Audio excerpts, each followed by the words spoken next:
మంచి పని గురువుగారు. ఒక చిరిగిపోయిన చెప్పు కుట్టి దాన్ని పాలిష్ చేసి మెరిపించడం అంటే ఒక మరణించిన మనిషిని తిరిగి బ్రతికించి నవ్వించడం లాంటిది. గురువుగారు, అన్నిటికంటే మంచి విషయం ధ్రువ తన పనిని మనస్ఫూర్తిగా చేస్తున్నాడు.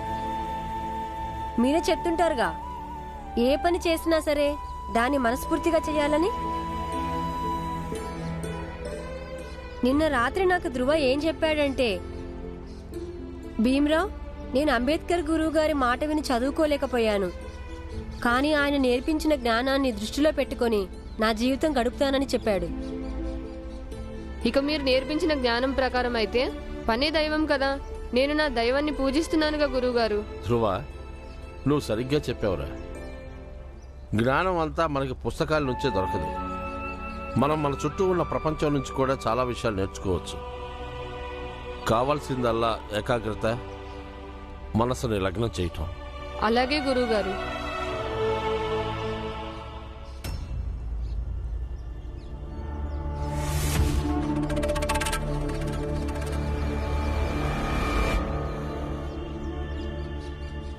చెప్పండి పూర్వం నాన్నగారు, మీకు కూడా చెప్పులు పాలిష్ చేయనా?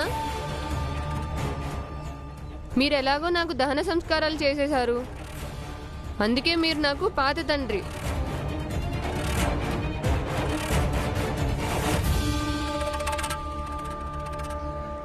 వేసుకోండి గురుగారు.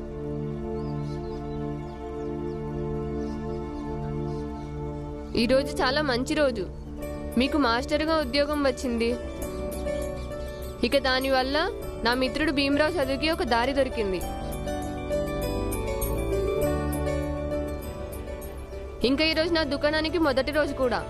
అలాగే ఈరోజు మీరే మొట్టమొదటి బోని. ఇది తీసుకో ధ్రువ. నీకు సమయం దొరికినప్పుడల్లా ఈ పుస్తకం చదువుతూ ఉండు.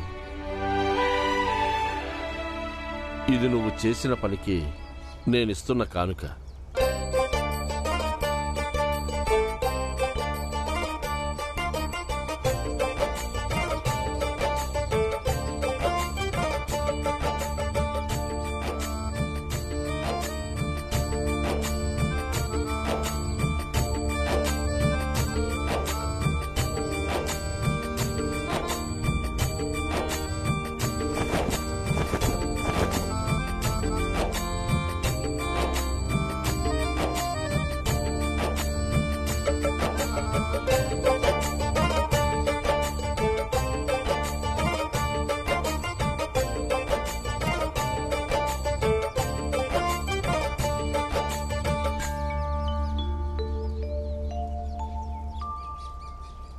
సేటు గారు, ఇప్పటికీ సమయం మించిపోలేదు. కొడుకుని అర్థం చేసుకుంటే కొడుకు మిమ్మల్ని అర్థం చేసుకోవడం మొదలు పెడతాడు.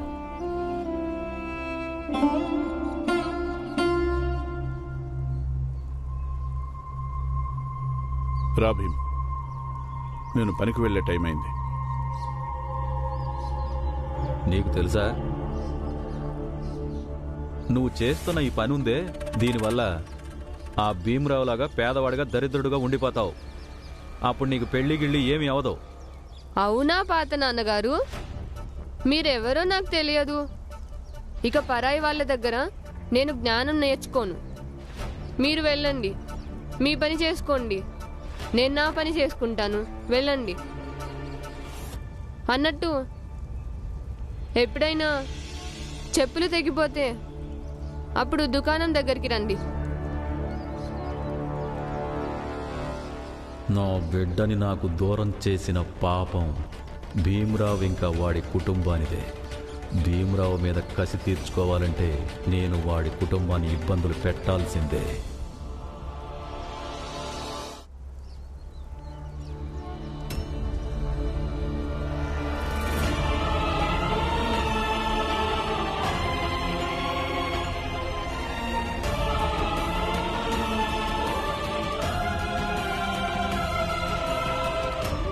భీమ్, వదలరా, నన్ను వెళ్ళనివ్వు. లేదు, నువ్వు మా అక్కవి, నేనిలా వెళ్ళనివ్వను అక్కడికి. అమ్మా, నువ్వని చెప్పు వీడికి. భీమా, కానీ ఇప్పుడు ఎలా వెళ్తావు గంగా? మీ నాన్న ఇప్పుడు ఇంట్లో లేరు. ఇంకా బాల నాన్న రావడానికి సమయం పడుతుందమ్మా. అప్పటికి చాలా ఆలస్యం అయిపోతుంది. నీకు తెలుసుగా, నా అత్తారింటి నుంచి ఒంటరిగానే వస్తుంటాను, ఒంటరిగానే వెళ్తుంటాను. ఇప్పుడు ఒంటరిగానే వెళ్ళగలను.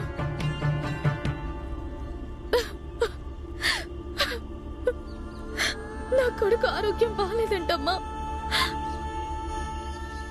నిరంజన్ బాబాయ్ చెప్పి వెళ్ళాడుగా. 2 రోజులుగా వాడికి బాగా జ్వరం తగ్గట్ట. నేను వాడి దగ్గరికి వెళ్ళాలమ్మా. నేను వెళ్తున్నాను. అయ్యో గంగా అక్క, వాడికి చికిత్స చేస్తూ ఉండొచ్చు. అయినా అదీగాక బాగా గొడవైంది నీతోటి, పిల్లలతోటి కాదు. వాళ్ళని బాగానే చూసుకుంటూ ఉంటాడు. నువ్వు వెళ్ళొద్దక్కా. నేను కూడా అమ్మనేగా. నేను నా కొడుకు దగ్గరికి వెళ్ళాలి. వద్దు వద్దు. ఏమైంది? బాలా, ఏమైందో నీకు దారిలో గంగ చెప్తుంది గాని నువ్వు అక్కడిని స్టేషన్ దగ్గర వదిలిపెట్టిరా. తొందరగా వెళ్ళండి. పద. పద.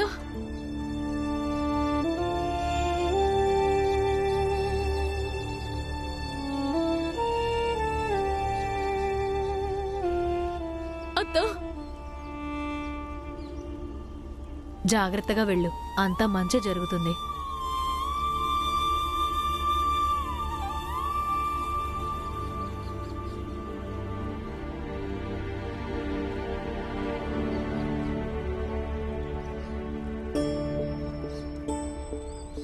అంతా మంచి జరుగుతుంది. నీ ఆరోగ్యం జాగ్రత్త. నువ్వు కూడా ఆరోగ్యం జాగ్రత్తగా చూసుకో. వెళ్ళు వెళ్ళు, తొందరగా వెళ్ళు వెళ్ళు.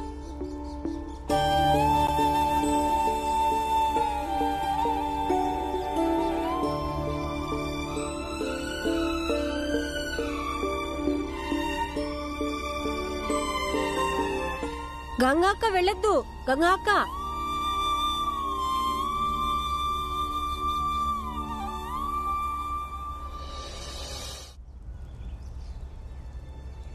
అమ్మా, బావగారు అక్కని ఏమి బాధ పెట్టారుగా? పెట్టెళ్ళే. ఒకవేళ బాధ పెట్టినా గంగ ఇక నుంచి అక్కడే ఉండాల్సి ఉంటుంది.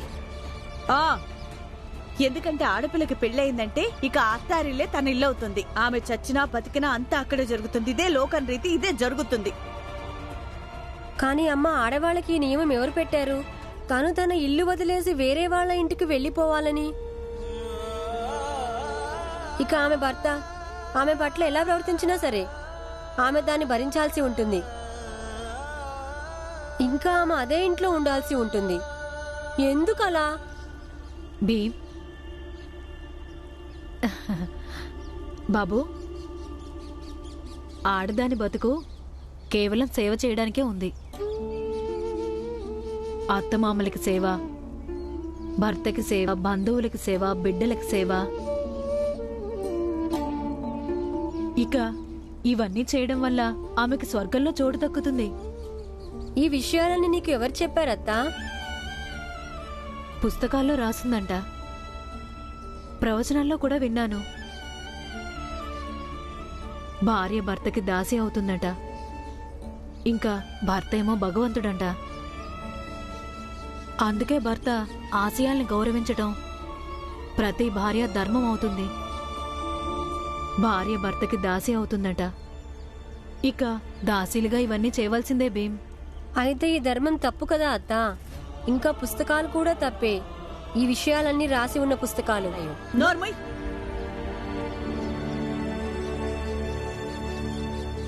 నువ్వేం మాట్లాడుతున్నావు? నీకు అర్థమవుతుందా? ఇప్పుడు ఇంట్లో అంటే అన్నావు, అదే కనుక రేపు బయట ఎక్కడైనా అన్నావంటే అప్పుడు జనం నేనేం చేస్తారో నీకు తెలీదు. జనాలు ఈ పుస్తకాలకు పూజలు చేస్తుంటారా? మరిది తప్పే కదమ్మా. వాళ్ళందరూ ఆలోచించాల్సింది. ఒక స్త్రీ ఇంటిని తీర్చిదిద్దుతుంది, వంట వండుతుంది, తన పిల్లల్ని జాగ్రత్తగా పెంచుతుంది. అలాంటిది ఆమె దాసి ఎలా అవుతుంది? అమ్మా, మరి నువ్వు కూడా ఈ పనులన్నీ చేస్తావుగా? కానీ నువ్వు నాన్నకి ఎప్పుడూ దాసిలాగా అనిపించలేదు. మేమందరం నాన్న నువ్వు మాట్లాడుకోవటం చూశాము. మీరిద్దరూ మంచి స్నేహితుల్లా ఉంటారు. మరి నువ్వు దాసివెలా అవుతావమ్మా? మగాళ్ళందరూ మీ నాన్నలో ఉండరు భీమా. కానీ అమ్మా, ఆడవాళ్ళందరూ ఖచ్చితంగా మా అమ్మలాగా ఉండి తీరాలి. వాళ్ళ భర్తలతోటి స్నేహితుల్లాగా ఉండాలి, దాసుడిలా కాదు.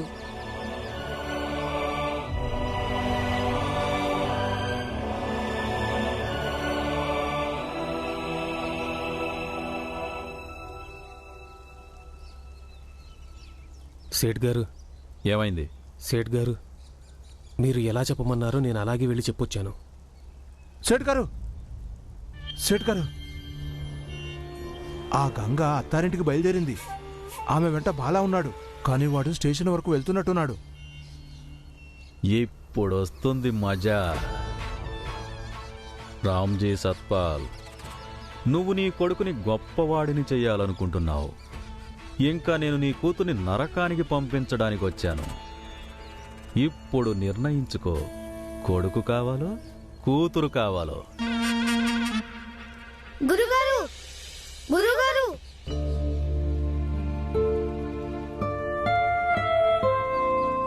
నమస్కారం గురుగారు. సంతోషంగా ఉండండి. నేను మాధవిని, ఈమె కమల. మేమిద్దరం చంద్రకాంత్ గారి అమ్మాయిలం.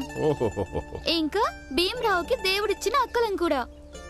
భీమరావు మిమ్మల్ని కలిసినప్పుడల్లా మీ గురించి తప్పకుండా చెప్తుంటాడు. అందుకనే మేము అనుకున్నాము ఈ రోజు మిమ్మల్ని కలవాలని. అలాగా? చెప్పండి, ఏంటి విషయం? ఇదేంటి? మా అక్క చెల్లెలు ఇద్దరి దగ్గర కలిపి చాలా డబ్బులున్నాయి. మా అమ్మ నాన్నలు మాకు సంత చూడటానికో లేక తినేవి కొనుక్కోటానికో ఇస్తుంటారు. మేం వాటిలోంచి కొంత దాచుకుంటాము. పిల్లలు, మీరు ఈ డబ్బులు ఎందుకు దాచుకుంటారో తెలుసా? ఎందుకంటే తర్వాత ఎప్పుడైనా మిఠాయిలు కొనుక్కోవచ్చని. మరి ఈ డబ్బులు నాకెందుకు ఇస్తున్నారు మీరు? ఈ రోజు ఉదయం ఇంట్లో నాన్న సంతోషంగా అమ్మతో మాట్లాడడం విన్నాను. భీమరావుని స్కూల్లో నుండి తీసేసిన విషయం, ఇంకా తన్ని ఏ స్కూల్లో చేరనివ్వట్లేదని. భీమ్ చదవాలని మేము కోరుకుంటున్నాము. ఎందుకంటే తను చదువుకుంటే ఇంకా చాలా మందిని చదివిస్తాడు. వాడు చాలా మందిని చదువుకోవడానికి ప్రేరణ కలిగిస్తాడు. అందుకని భీమ్ చదువుకోవటం మెట్టే పరిస్థితుల్లోనూ తప్పనిసరి. ఇవి తీసుకోండి. ఒకవేళ రేపు ఎప్పుడైనా భీమ్ స్కూల్ కి డబ్బులు అవసరమైతే అప్పుడు పనికొస్తాయి. చూడండి పిల్లలు, మీరేం కోరుకుంటున్నారు? మీ తమ్ముడు డబ్బు బలంతో పైకెదగటమా, లేక తన ప్రతిభతోనా, తన వ్యక్తిత్వంతోనా? చెప్పండి. వాడిని పోరాడనివ్వండి. వాడు గెలిస్తే అప్పుడు చాలా మందికి నిలబడటానికి చోటు దొరుకుతుంది. అర్థమైందా? వాడు తప్పకుండా గెలుస్తాడు. ఎందుకంటే వాడి మీద మీలాంటి అక్క చెల్లెళ్ళ ఆశీర్వాదం ఉంది కదా. సరే తల్లి, ఇక మీరిద్దరూ ఇంటికి వెళ్ళండి, సరేనా? నమస్కారం. సంతోషంగా ఉండండి.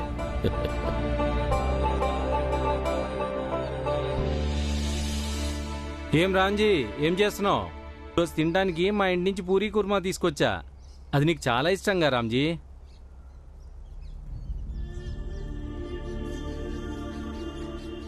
రామ్జీ, అరే ఏంటా పరధ్యానం? అరే ఏం ఆలోచిస్తున్నావు రామ్జీ? సేట్ గారు, నా కొడుకు భీమ్ని స్కూలుకు వెళ్లకుండా అడ్డుకుంటున్నారు. నేను వాడి కోసం చాలా చాలా పుస్తకాలు కొన్నాను సేట్ గారు. వాడు చదువుకోవాలని, ఇంకా స్కూలుకు వెళ్ళటం లేదని వాడు బాధపడకూడదు అని. కానీ అంబేద్కర్ గురువు గారు చెప్పారు వాడికి అడ్మిషన్ దొరుకుతుంది అని. కానీ ఒక తండ్రిని కదా బాధ కలుగుతుంది. చూడు రామ్జీ, అంతా మంచి జరుగుతుంది. ఎలాగోలా చదువుకుంటాడులే. ఏదో రకంగా కాదు శెట్టి గారు. నా కొడుకు జీవితంలో మిగతావన్నీ ఏదో రకంగా జరిగిపోయినా నాకు ఏమీ తేడా అనిపించదు. కానీ చదువు ఏదో రకంగా కాదు. నేను కోరుకుంటున్నాను వాడు చదువుకోవాలి, ఇంకా బాగా చదువుకోవాలి. వాడికి అన్ని విషయాల్లో నాలెడ్జ్ ఉండాలి. వాడు పిల్లలాగా ఆలోచించడు. చాలాసార్లు ఎలా మాట్లాడతాడంటే పెద్దవాళ్ళు కూడా అలా ఆలోచించలేరు. వాడి ఆలోచనలో సమాజం ఉంటుంది, దేశం ఉంటుంది, వాటి గురించి బాధ ఉంటుంది, వాటి గురించి ఆవేదన ఉంటుంది. అందుకని నా కోరిక ఏంటంటే వాడు బాగా చదువుకోవాలి, రాయాలి, లక్షల కోట్ల మందికి గొంతు అవ్వాలి. వాడు ఎంత బాగా తెలుగు మాట్లాడతాడో, సంస్కృతం మాట్లాడతాడో అంతే బాగా ఇంగ్లీషు మాట్లాడాలి. అది ప్రపంచం మొత్తం వినాలి. మీ కొడుకు ఇంగ్లీష్ నేర్పించి దేశద్రోహం చేస్తారా మీరు? రామ్జీ, ఆంగ్లేయుల ప్రభుత్వ భాషని మీ అబ్బాయికి నేర్పించి మీరు మన దేశానికి ద్రోహం చేస్తున్నారా? అలా మాట్లాడతారేంటి మీరు? ఒక భాషా పరిజ్ఞానం దేశద్రోహం ఎలా అవుతుంది చెప్పండి? రామ్జీ, ఈరోజు మీరు ఒక విషయం నిర్ణయించుకోవాల్సి ఉంటుంది. మీరు ఈ దేశ విప్లవకారుల పక్షాన ఉంటారా, లేక మీ అబ్బాయికి ఇంగ్లీష్ చదువు చెప్పించాలనుకుంటున్నారా? ఒకవేళ మీరు మీ అబ్బాయి పక్షాన ఉంటే ఈ విషయం తెలిసిందే, మీరు మా విప్లవకారులకు సహాయం చేశారన్నది. కానీ ఇప్పుడు మీరు చేసేదానికి మిమ్మల్ని దేశద్రోహులుగా ప్రకటిస్తాం. ఇక మీదట మేము ఇలా అనుకుంటాం, మీరు ఆంగ్లేయ ప్రభుత్వంతో కుమ్మక్కయ్యారని. Learning English is not a crime. If you know their language, you can understand them more. The more you start knowing them, the more your fight will be substantial. You stand with the world. You should accept English. అర్థమైందా నేనేం చెప్పాను? ఆహా, లేదు, అర్థం కాలేదు. ఇదే సమస్య. ఒకవేళ శత్రువు భాష అర్థం కాకపోతే మరి మీరు వాళ్ళతో ఎలా పోరాడతారు? పోరాటం అంటే బాణాలతో, కత్తులతోనే కాదు. పోరాటం భావజాలంతో కూడా జరుగుతుంది. ఇక భావాలని ఒకరి నుంచి ఒకరికి చేరవేయడానికి భాష మాధ్యమం. అందుకని నేను నా కొడుకుని అన్ని విధాలా యోగ్యుని చేయాలనుకుంటున్నాను.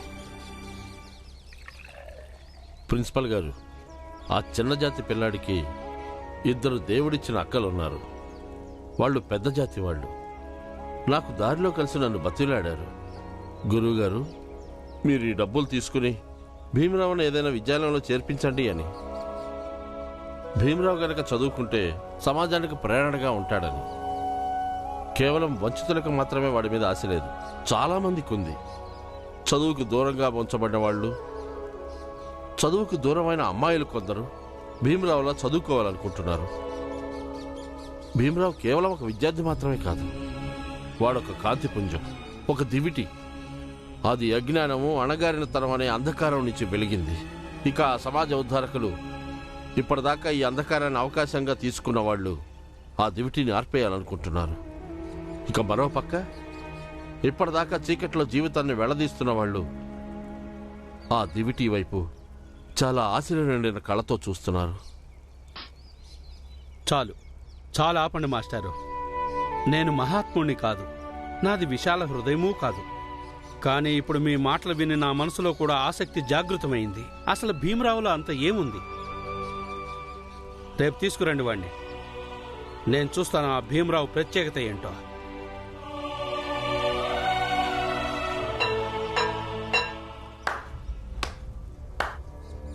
మీరు అబ్బాయిని కన్నారా లేక బాంబునా? చూడండి, నా కొడుకు హింసావాది కాదు, అహింసావాది. భీమ్, నన్ను వదులు, వదులు, నీకే చెప్పేది వదులు. లేదు ధ్రువ, నువ్వు దానికోసం గొడవ పడతావా? వద్దు. మరి టీ కొట్టు మంగేష్ ఎలా అంటాడు నా ఇంటిని పడగొడతాను అని? వాణ్ణి నేను... అరే ధ్రువ, ధ్రువ, శాంతంగా ఉండు, పరిస్థితిని అర్థం చేసుకో. అతను ఇందుకే అన్నాడు, నువ్వు కోపంతో రెచ్చిపోయి గొడవ చేయాలని. అప్పుడు అతను గ్రామస్తులందరి ముందు నువ్వు చేసిన పని చూపించి నిన్ను చెడ్డవాణ్ణి చేయాలని. అప్పుడు గ్రామస్తులు నిన్ను తగాదా కోరివి, చెడ్డోడివి అనుకొని నిన్ను చీదరించుకుంటారు. కానీ ఇతను రోజు ఇలా చేస్తుంటే నేనెంతవరకు అని ఓపిక పట్టాలి భీమ్? అరే ధ్రువ, ఇక శాంతించు. దీనికి పరిష్కారం హింసతో కాదు, బుద్ధితో వెతుకు ధ్రువ. బుద్ధికి మించిన బలం ఇంకేదీ లేదు. అరే భీమ్, నేను చదువులో ఎప్పుడు మొద్దునే. నాకంత తెలివి ఎక్కడుంది? నాకు తెలిసిందల్లా ఒక్కటే భీమ్, బుర్రలోకి ఎప్పుడు ఏది వస్తే అది చేయటమే. అరే ధ్రువ, దయచేసి శాంతించు బాబు, శాంతించు. నీ కోపాన్ని తగ్గించుకో. ఇక లోపలికి వెళ్ళు. వెళ్ళు బాబు, వెళ్ళు, వెళ్ళు. ఇప్పుడు చూడు ధ్రువ, నీకు ఎప్పుడు కోపం వచ్చినా కోపం ఆపుకొని నీ ఇంట్లోకి వెళ్ళు. ఇల్లు అంతా చూస్తూ బాగా ఊపిరి తీసుకో.